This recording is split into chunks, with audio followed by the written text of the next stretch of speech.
तो हेलो दोस्तों, स्वागत है आपका हमारे यूट्यूब चैनल साइंस वाला पे। तो आज हम देखने वाले हैं क्लास 10th का फिजिक्स का चैप्टर नंबर 2 का ऑब्जेक्टिव टाइप क्वेश्चन। जी हाँ दोस्तों, यह बहुत महत्वपूर्ण क्वेश्चन है। कृपया आप पूरा वीडियो ज़रूर देखिए। चलिए देखते हैं। पहला क्वेश्चन है, सामान्य नेत्र के लिए दूर बिंदु होता है। सामान्य नेत्र के लिए दूरबिंदु क्या होता है दोस्तों? तो अनंत। ऑप्शन डी अनंत हो जाएगा, अनंत। चलिए दूसरा प्रश्न देखते हैं। अभिनेत्र लेंस की फोकस दूरी में परिवर्तन किया जाता है। अभिनेत्र लेंस की फोकस दूरी में परिवर्तन किया जाता है। जल्दी से बताइए दोस्तों। अपना याद जो किए होंगे, अपना याद किए होंगे उसका टिक लगाते जाइएगा। हम कितना याद किए हैं, आपका माइंड पावर इसमें चेक होगा दोस्तों। ठीक है, चलिए क्वेश्चन बताइए। अभिनेत्र लेंस की फोकस दूरी में परिवर्तन किया जाता है तो पक्षमाभी द्वारा। ठीक है दोस्तों, चलिए अगला प्रश्न देखते हैं। स्पेक्ट्रम में किस रंग की किरण का झुकाव अधिक होता है? स्पेक्ट्रम में किस रंग का किरण का झुकाव अधिक होता है दोस्तों? यह क्वेश्चन दोस्तों आप लोगों को पता रहना चाहिए। किसका? तो बैगनी का। ऑप्शन डी बैगनी। चलिए अगला प्रश्न देखते हैं। स्पेक्ट्रम प्राप्त करने के लिए किसका उपयोग होता है? स्पेक्ट्रम प्राप्त करने के लिए किसका उपयोग होता है? ये तो बहुत साधारण क्वेश्चन है दोस्तों। तो प्रिज्म का। किसका? प्रिज्म का। चलिए अगला प्रश्न देखते हैं। जो नेत्र निकट की वस्तु को साफ नहीं देख सकता है उस नेत्र में होता है। देखिए दोस्तों, जो नेत्र निकट की वस्तु को साफ नहीं देख सकता है उसे कहते हैं दूरदृष्टि दोष। ठीक है दोस्तों, और निकट में क्या होता है? निकट में क्या होता है? वो क्या करता है?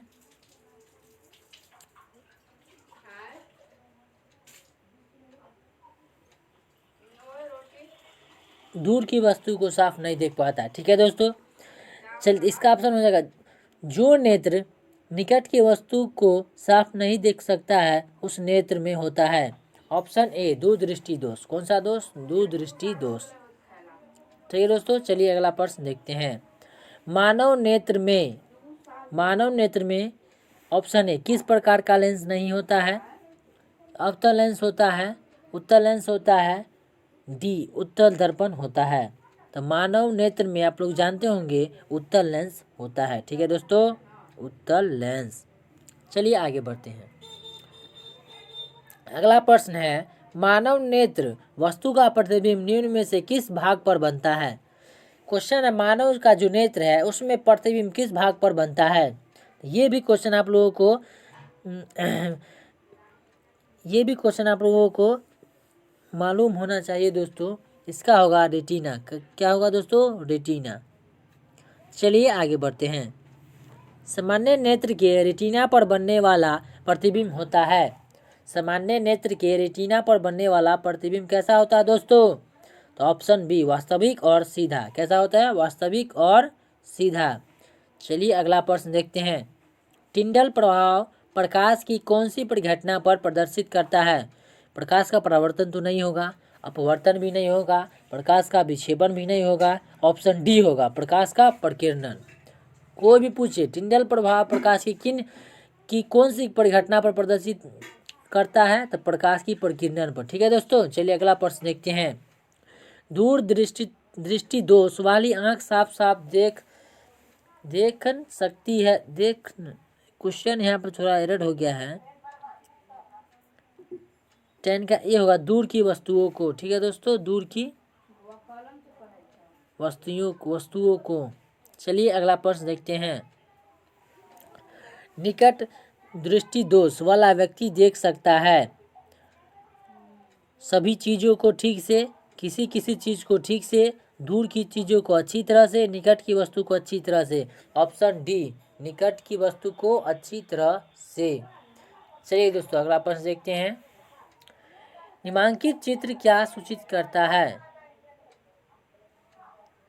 चित्र तो है नहीं दोस्तों, चलिए छोड़िए, देखिए इससे समझिए। निम्नांकित चित्र क्या सूचित करता है? तो ये दीर्घ दृष्टि दोष, निकट दृष्टि दोष, जरा दृष्टि दोष कुछ नहीं, तो दीर्घ दृष्टि दोष क्या हो जाएगा दोस्तों, दीर्घ दृष्टि दोष। चलिए आगे बढ़ते हैं। आँख व्यवहार करती है, आँख जो व्यवहार करती है, ऑप्शन ए अवतल दर्पण की तरह, ऑप्शन बी उत्तल लेंस की तरह, ऑप्शन सी समतल दर्पण की तरह, ऑप्शन डी अवतल लेंस की तरह। तो आँख कैसे व्यवहार करती है दोस्तों, तो उत्तल लेंस की तरह, उत्तल लेंस की तरह। चलिए अगला प्रश्न देखते हैं। सामान्य आँख के लिए स्पष्ट दर्शन की न्यूनतम दूरी कितनी होती है। ये तो बहुत सिंपल क्वेश्चन दोस्तों। सामान्य आँख के लिए स्पष्ट दर्शन की न्यूनतम दूरी कितनी होती है, 25 सेंटीमीटर। कितनी होती है, ये आप सभी को पता होना चाहिए, 25 सेंटीमीटर। चलिए अगला प्रश्न देखते हैं दोस्तों। तैयारी ऐसे कीजिए जब आपका रिजल्ट आए तो पूरा मोहल्ले में हल्ला हो जाए दोस्तों, ठीक है। चलिए अगला प्रश्न देखते हैं। किस दृष्टि दोष के निवारण के लिए अवतल लेंस का प्रयोग किया जाता है। तब इसका आंसर हो जाएगा निकट दृष्टि दोष के लिए, ऑप्शन बी निकट दृष्टि दोष के लिए। चलिए अगला प्रश्न देखते हैं दोस्तों। दूर दृष्टि दोष वाले मनुष्य के चश्मे में होता है उत्तल लेंस। क्या होता है दोस्तों, उत्तल लेंस। चलिए अगला प्रश्न देखते हैं दोस्तों।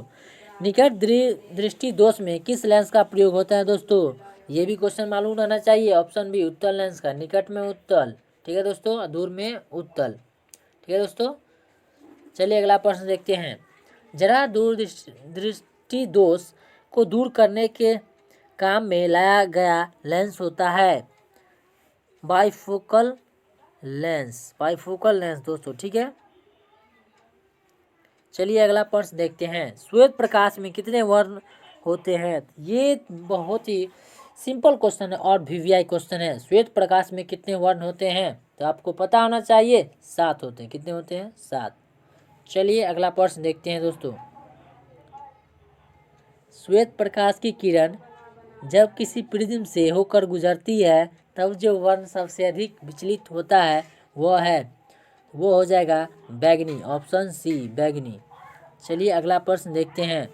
श्वेत प्रकाश जब एक प्रिज्म से होकर गुजरता है तो जो वर्ण सबसे कम विचलित होता है वो है, तो ऑप्शन ए लाल, ठीक है दोस्तों। चलिए अगला प्रश्न देखते हैं। प्रिज्म के भीतर से होकर गुजरने पर श्वेत प्रकाश के अपने विभिन्न घटकों में विभाजन को कहते हैं प्रकाश का। ऑप्शन ए विचलन, ऑप्शन बी वर्ण विक्षेपण, ऑप्शन सी प्रकीर्णन, ऑप्शन डी अपवर्तन। तो इसका आंसर हो जाएगा ऑप्शन बी वर्ण विक्षेपण, ठीक है दोस्तों। चलिए आगे बढ़ते हैं। प्रकाश के किस वर्ण के लिए तरंगदैर्ध्य अधिकतम होता है। ये वीवीआई क्वेश्चन है दोस्तों। प्रकाश के किस वर्ण के लिए तरंगदैर्ध्य अधिकतम होता है, option A Lal, option A, ठीक है दोस्तों।